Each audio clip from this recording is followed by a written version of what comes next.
दोस्तों, शादी के मात्र 10 दिन बीते थे कि लड़की अपनी ससुराल से अपने माँ को फ़ोन करती है और कहती है कि माँ, मेरे कमरे में हर रात 4 लोग आते हैं, मेरे साथ गलत काम करके जाते हैं, मेरा बुरा हाल है, मैं ठीक से चल भी नहीं पा रही हूँ, मैं ठीक से खाना खा भी नहीं पा रही हूँ, मैं जीना नहीं चाहती हूँ। दोस्तों, उस लड़की की गलती बस इतनी सी थी कि वह शादी के पहली रात जब उसका पति उससे रिश्ता कायम करने की कोशिश कर रहा था तो 2-4 घंटे के मशक्क़त के बावजूद भी वो कुछ भी नहीं कर पाता है, उसका अंग उसका साथ नहीं देता है, तो पत्नी उसको ताना मार देती है। अगले दिन फिर जब वो रिश्ता बनाने में नाकामयाब रहता है तो अगले दिन फिर वो उसको उल्टा सीधा कह देती है, ना मर्द का दतिया, और ये चीज़ उसके पति को बुरा लग जाता है और फिर उसके बाद वो बदला लेने के लिए अपनी पत्नी के साथ इतना घिनौना काम का इंजाम दे रही थी। फिर उसके बाद जो कुछ भी होता है उसको सुनकर आपको बहुत सुकून मिलेगा। एक दर्द भरी कहानी है दोस्तों। आइए जानते हैं इस वीडियो में लेकिन आगे बढ़ने से पहले एक ही रिक्वेस्ट, वीडियो को लाइक कर दीजिए, चैनल को भी सब्सक्राइब कर लीजिए ताकि मेरा हौसला बढ़ता रहे। दोस्तों, ये कहानी है पाकिस्तान की पेशावर की एक लड़की जिसका नाम आलिया होता है। जब उसकी उम्र 18-19 साल की हो गई तो दोस्तों उसे एक लड़के से प्यार हो जाता है।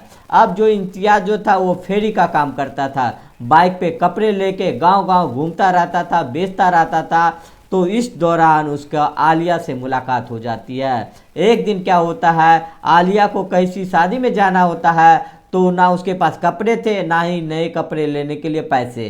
तो उसने जो है इम्तियाज से कपड़े लिए लेकिन वो कपड़े ढंग के नहीं थे, तो इम्तियाज ने उसे पैसे दिए और बोले कि जाके कहीं से भी कपड़े ले लेना, शादी में चली जाओ, शादी के बाद आना, तो जब तुम्हारे पास होगा पैसा तो दे देना। दोस्तों, उसी दिन से दोनों में नज़दीकियाँ बढ़ जाती है, प्यार हो जाता है। और उसके बाद दोस्तों कहते हैं ना कि जब इंसान को जब प्यार होता है तो बहुत खुश रहने लगता है, और यही हाल आलिया का भी था। वो सजने संवरने लगती है, जैसे इम्तियाज का आने का टाइम होता है वो सच समझ कर उसका इंतज़ार करने लगती थी। और ये चीज़ जो है आलिया की माँ को जब पता चलती है, वो जब महसूस करती है तो सोचती है कि चलो बेटी बड़ी हो गई है, अब इसकी शादी कर देनी चाहिए। और एक दिन वो अपने पति से कहती है कि आलिया के लिए कोई लड़का वगैरह ढूंढ लो, उसकी शादी कब होगी। उसका पिताजी कहते हैं कि ढूंढना क्या, मैंने तो लड़का ढूंढ ही लिया है, तुम कहो तो मैं कल ही शादी कर देता हूँ। बोलता है कौन है लड़का, कहाँ पे ढूंढ रखा है। तो वो बोलता है कि अब्बास जो है वो अपना, अब्बास से ही तो शादी होगी, मैंने बात कर लिया है। अब्बास ने कहा है कि मैं शादी का खर्चा सारा मैं उठाऊंगा, आपको उठाने की ज़रूरत नहीं है, और आलिया को दुल्हन बना के अपने घर ले जाऊंगा। ये लोग गरीब थी दोस्तों। आलिया जो 3 बहनों में सबसे बड़ी थी, उसके 2 छोटे छोटे भाई थे, इसीलिए उसके पिताजी अब्बास के बात पे भरोसा कर लेते हैं। और जैसे ही आलिया का माँ अब्बास का नाम सुनते हैं तो उसके पैरों के तले ज़मीन खिसक जाते हैं, कि बोलती है कि अब्बास से आलिया की शादी हो गई, कैसे बात कर रहे हो तुम। उसकी तो 2 बीवियाँ तो छोड़ के जा चुकी है, उसकी उम्र 40 के आसपास है, और आलिया की उससे आधी उम्र की भी नहीं है, उससे भी कम है, कैसे तुम उससे शादी करने के बारे में सोच रहे हो।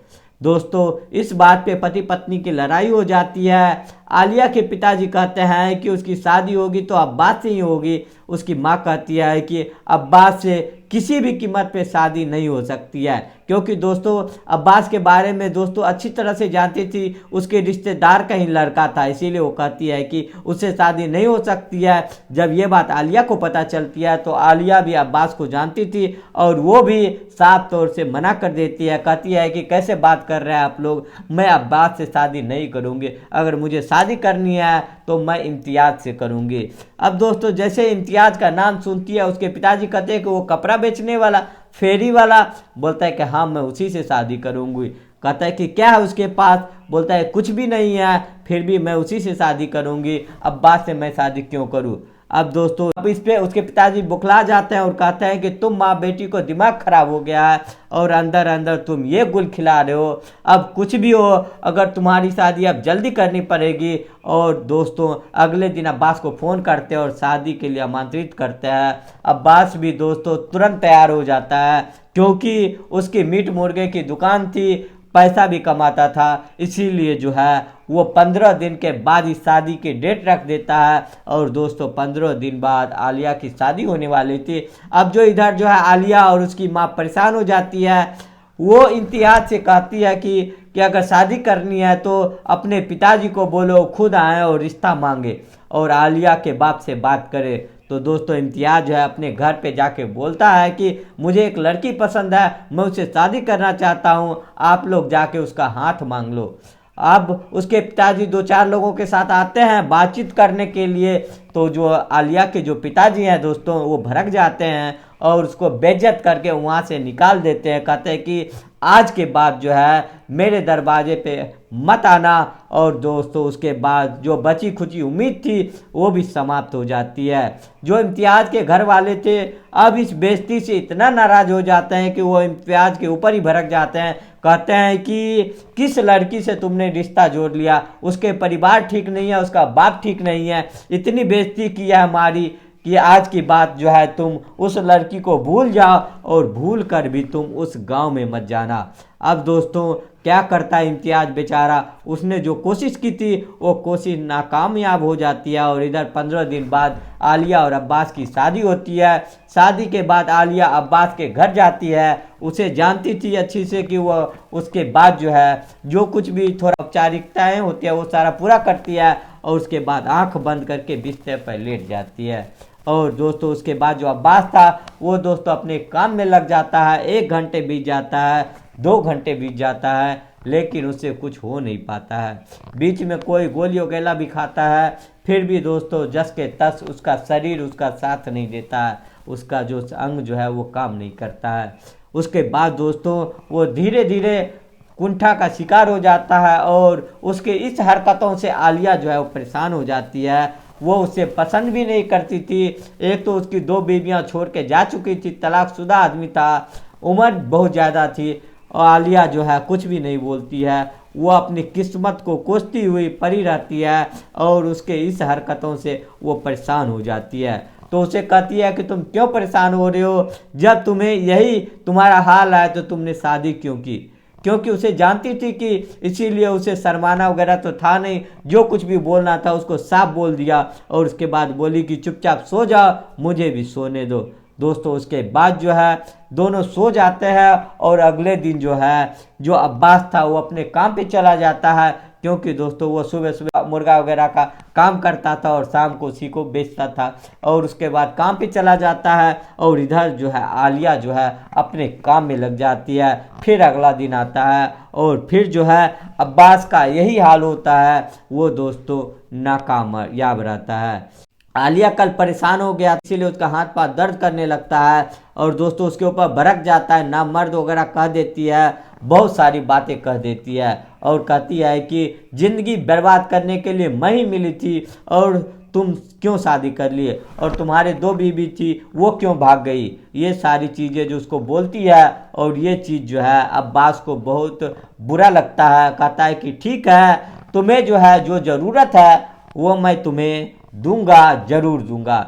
दोस्तों अचानक से एक दिन वो अपने 2 दोस्तों को फ़ोन करके बुला लेता है और उसके बाद कमरे में भेज देता है और खुद बाहर बैठ जाता है। अब दोस्तों जैसे आलिया उसको देखती है वो हैरान हो जाती है। अब दोस्तों वो अकेले कुछ कर नहीं सकती थी, वो कमज़ोर थी और ये दोनों जो करने आए थे, जो चाहते थे वो सब कुछ करते हुए आलिया को रोते हुए आलिया चीखती रही, चिल्लाती रही, लेकिन कमरे के बाहर जो है वो अब्बास सब कुछ सुन रहा था, उसे मज़ा आ रहा था। और उसके बाद दोस्तों वो लोग वहाँ से चले जाते हैं और जब अब्बास वहाँ पे जाता है फिर कमरे में तो आलिया उसको मारने लगती है, नोचने लगती है, लेकिन वो कमज़ोर थी, उसका ज़्यादा कुछ वो कर नहीं पाती है। दोस्तों उसके रोने के सिवाय कुछ नहीं होता है। अब्बास कहता है कि जो तुम्हें ज़रूरत थी वो तुम्हें मिल गई, तो फिर चिल्ला क्यों रही है। अब दोस्तों आलिया के पास इसका कोई जवाब नहीं था, वो उसका फ़ोन भी छीन लेता है और ये मार्च 2022 की ये घटना है। वो उसे फ़ोन भी छीन लेता है और उसके बाद दोस्तों उसे मारता है, पीटता है और फिर उसके बाद वह रात बीतती है। अगले दिन फिर वो काम पे चला जाता है और इस दिन जो ये सिलसिला शुरू हुआ वो थमने का नाम नहीं लिया। किसी दिन 2 लोग आते थे, किसी दिन 3 लोग आते थे। इस तरह से 8-10 दिन बीत गए, लगातार आलिया के साथ यही दरिंदगी, यही हैवानियत होती रही और वो तकलीफ़ें झेलती हुई, रोती हुई, चिल्लाती हुई, सब कुछ सहती रही। एक दिन उसके हाथ में फ़ोन लग जाता है, तो वो अपने पिताजी को फ़ोन करती है। उसके पिताजी फ़ोन उठाते हैं तो वो कहती है कि माँ को फ़ोन दे दीजिए। जब उसकी माँ से बात होती है तो दोस्तों वो फूट फूट कर रोने लगती है और कहती है कि माँ, मेरे साथ ऐसा ऐसा हो रहा है, ऐसा जो है अब्बास मेरे साथ कर रहा है, मैं जीना नहीं चाहती, मैं चल नहीं पा रही हूँ, मैं खा नहीं पा रही हूँ, मेरा बहुत बुरा हाल है, मैं 2-4 दिन में मर जाऊंगी। दोस्तों अब जैसे ही उसकी माँ ये बात सुनती है, वो तुरंत फ़ोन काट देती है। उसके पिताजी पूछते हैं कि क्या हुआ, तो कहती है कि कुछ नहीं, कोई बात नहीं। और वो अपने पति से ये सब कुछ नहीं बताती है, क्योंकि वो तुरंत अब्बास को फ़ोन करते तो अब्बास जो है उसके बेटी के साथ और कुछ गलत कर सकता था। इसीलिए वो ऐसे भी उसके नाराज़गी थी अपने पति से, क्योंकि उन्हीं के चलती जो है आज आलिया का ये हाल हो रहा था, ये हश्र हो रहा था। दोस्तों उसके बाद वो निकलती है, वहाँ से इम्तियाज़ के पास जाती है। शाम हो रही थी और इम्तियाज़ से सारी बात कहती है कि मेरे बेटी को तुम बचा लो, तुम्हारा बड़ा एहसान होगा।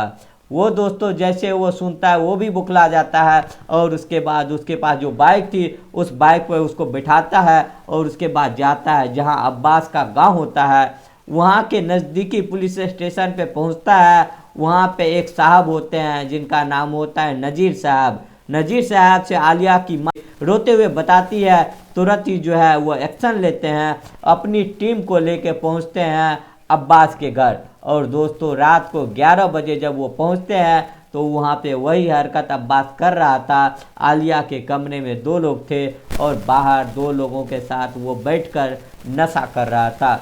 अब दोस्तों ये सारा देख के जो नज़ीर साहब थे उन लोगों को दबोच लेते हैं और मारते मारते उसका बुरा हाल कर देते हैं। उसके बाद दोस्तों खींच कर थाने लाते हैं और उसके बाद दोस्तों उन लोगों का चालान कर दिया जाता है अगले दिन और फिर आलिया को उससे मुक्त कराया जाता है, एक हिसाब से छुड़ाया जाता है। उसके बाद आलिया अपनी माँ के साथ इम्तियाज़ के साथ घर आ जाती है। वो घर तो आ जाती है लेकिन दोस्तों उसको गहरा सदमा लग चुका था। उसे इतनी तकलीफ़ें दी जा चुकी थी कि उसे हॉस्पिटल में एडमिट किया जाता है और 8-10 दिन वहाँ इलाज होता है। उसके बाद धीरे धीरे उसकी हालत ठीक होती है। जब उसके फिर घर लाया जाता है तो फिर भी वो गुमसुम सी रहती है, लेकिन इम्तियाज़ जो है एक बार फिर उसकी ज़िंदगी में आ चुका था। उसे प्यार भरी बातें करता है। वो कहता है कि जो कुछ भी हुआ भूल जो, ऐसा सोचो कि कुछ हुआ ही नहीं है। लेकिन दोस्तों उसके ऊपर जो बीती थी वो कैसे भूल सकती थी,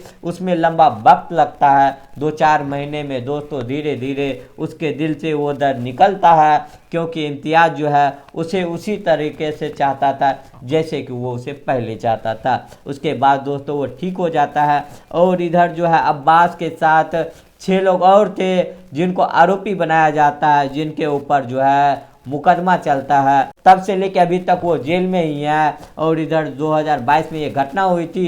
2023 में जब आलिया पूरी तरह से ठीक हो जाती है तो दोस्तों इम्तियाज़ जो है वो आलिया से शादी कर लेता है। लेकिन दोस्तों ये काश पहले हुआ होता, काश उसके पिताजी अब्बास के बारे में पूरी तरह जानकारी ले लिए होते, क्योंकि क्यों इसकी 2 बीवियाँ भाग चुकी है दोस्तों। लेकिन बिना सोचे समझे कुछ पैसों के लालच में वो अपने बेटी को नर्क में ढकेल देते हैं। लेकिन हाल फिलहाल जो उसकी ज़िंदगी जो इस तरह से बच जाती है दोस्तों, आलिया की ज़िंदगी बचाने के लिए, उसके उस नफ्स से निकालने के लिए इम्तियाज़ भाई का शुक्रिया अदा करते हैं। साथ ही नज़ीर साहब जिन्होंने तत्काल एक्शन लिया और दोषियों को उन्होंने सज़ा दिलवाई। दोस्तों ये रही कहानी। लेकिन मेरा इस वीडियो को बनाने का, कहानी सुनाने का, किसी के भावनाओं को ठेस पहुंचाना नहीं, किसी का दिल दुखाना नहीं, बल्कि आपको जागरूक करना है, आपको सचेत करना है। ये रही कहानी। आज की कहानी कैसी लगी कमेंट करके ज़रूर बताइएगा। अच्छी लगे हो तो वीडियो को लाइक कर दीजिएगा, चैनल को भी सब्सक्राइब कर लीजिएगा। फिर मिलेंगे अगले वीडियो में, तब तक के लिए जय हिंद, जय भारत।